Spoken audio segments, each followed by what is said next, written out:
বরাবরের মতো এবারও ফিলিস্তিনের পাশে দাঁড়িয়েছে শি জিনপিংয়ের দেশ চীন। ফিলিস্তিনকে নিয়ে পশ্চিমারা যে নীল নকশা ও দর কষাকষি শুরু করেছে তার তীব্র প্রতিবাদ করেছেন।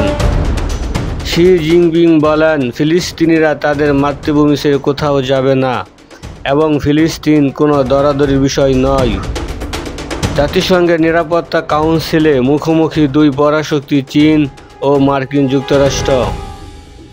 চীনের পররাষ্ট্রমন্ত্রী ও শীর্ষ কূটনীতি ওয়াং ই পশ্চিমাদের সতর্ক করে বলেন, গাজা বা পশ্চিম তীর তাদের মাতৃভূমি, এটা নিয়ে কোনো আপোষ চলবে না।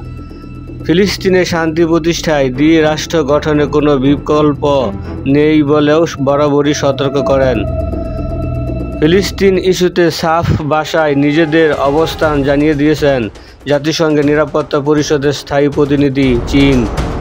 পররাষ্ট্রমন্ত্রী ও শীর্ষ কূটনীতি ওয়াং ই বলেন, গাজা বা পশ্চিম তীর লাভ ক্ষতির কোনো বিষয় নয়।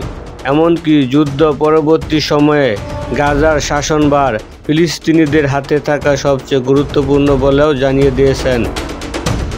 শি জিনপিংয়ের দেশ চীন ফিলিস্তিনকে জাতিসংঘে পূর্ণ সদস্যপদ দেওয়ার ব্যাপারে বেশ তৎপর।